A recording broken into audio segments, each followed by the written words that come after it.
আজকে সেই ছোট বাচ্চা, একটি শিশু 2 মাসের বাচ্চা তার বাবাকে খুঁজে বেড়াচ্ছে।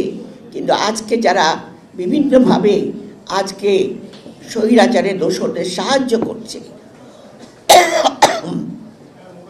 তাদের সাহায্য করে তাদেরকে আবার প্রতিষ্ঠিত করার চেষ্টা করছে, তারা কারা? তারা এই 17 বছর কোথায় ছিল? এখানে রহমতুল্লাহ নাকে আজাদ বোধহয় বলেছে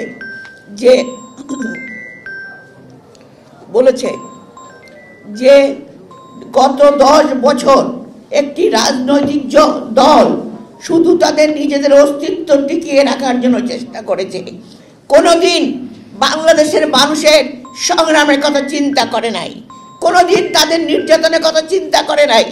তারা তাদের নিজেদেরকে নিয়ে ব্যস্ত ছিল। আজকে কয়েকটি রাজনৈতিক দল আবার চেষ্টা করছে নির্বাচনকে বানচাল করা। আমাদের মনে হয় আমরা স্বৈর সরকারের সেই দুঃশাসনের পদধ্বনি, সেই ক্ষমতালোভী পাওয়ার নির্বাচন বন্ধ করে কিভাবে বাংলাদেশে মানুষের উপর আধিপত্য রাখা যায় সেই চেষ্টা আবারও চলছে।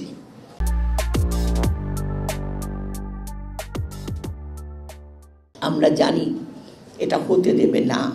বিশেষ করে আমাদের ভারপ্রাপ্ত চেয়ারম্যান জনাব তারেক রহমান, যিনি সুদূর বিদেশে বসে এই বাংলাদেশকে সংগঠিত করেছে, বাংলাদেশের নেতৃত্বকে সংগঠিত করে আজকে একটা স্বৈর সরকারের পতন ঘটিয়েছে, তারই হাতে গড়া আপনারা এই প্রজন্ম 71 আপনারা আছেন সেই মুক্তিযুদ্ধের আসল যে স্বপ্ন, সেই স্বপ্নকে বাস্তবায়ন করার জন্য।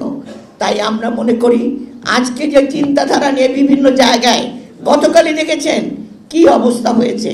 এই যে আজকে আমি একটু আগে দেখছিলাম টেলিভিশনে, এই মোবাইলে, নূর যিনি একজন ছাত্র নেতা, সেই নূরের আজকে অবস্থা খুব খারাপ।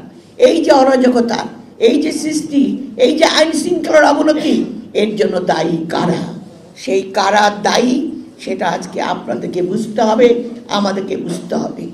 এবং আপনাদের ঐক্যবদ্ধ প্রচেষ্টার মাধ্যমে আপনাদেরকে আগামী দিনের আমাদের যে সেই পথকে আপনাদেরকে নিয়ে আসতে হবে। তাই আমরা জানি নির্বাচন হবে, ইনশাল্লাহ হবে।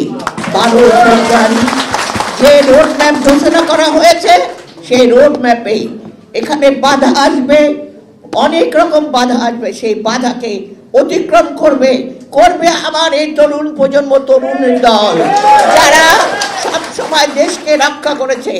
এক সময় 90-এর গণ আন্দোলনের ছাত্র সমাজ ছিল, তারপরে আপনারা 71-এ দেখেছেন তরুণ ছাত্র সমাজ ছিল, এখনো আপনারা দেখেন এই 24-এ ছাত্র জনতা, শ্রমিক, আপনাদের মতো নেতারা, তরুণ নেতা যারা আমার নাতি নাতনির বয়সী, আপনারা এই দেশকে রক্ষা করেছেন এবং এবারও করবেন।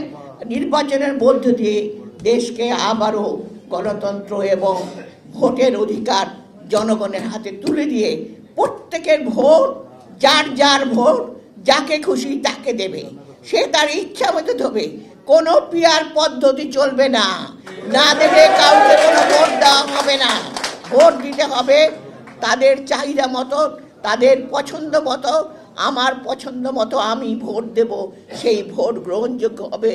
বাংলাদেশে একটা সুন্দর দেশ হিসাবে গড়ে উঠবে, সমাজতান্ত্রিক দেশ হিসাবে।